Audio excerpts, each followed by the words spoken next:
উঁচু বংশের মেয়ে, সম্ভ্রান্ত বংশের মেয়ে পর্দার সাথে থাকবে।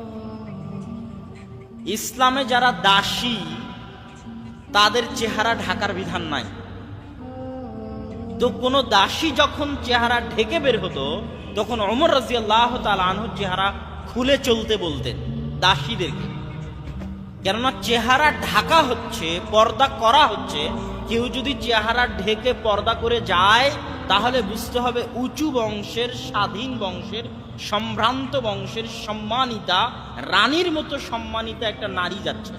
আর চেহারা খুলে যাচ্ছে মানে ৩ নম্বর শ্রেণীর বেন্যের সন্তান, অসভ্যর সন্তান, নিম্ন শ্রেণীর বংশের, যার সম্মান নাই, মর্যাদা নাই, যে নিজেকে দাসী হিসেবে প্রমাণ করতে চায়, যে নিজের চেহারা বিক্রি করতে চায়, বাজারে বিক্রি হতে চায়, সে অসভ্য ৩ নম্বর শ্রেণীর বেন্যের সন্তান হেঁটে যাচ্ছে পর্দাবিহীন। এটা বুঝতে হবে, এটা অনুভব করতে পারলে শিখতে পারবে।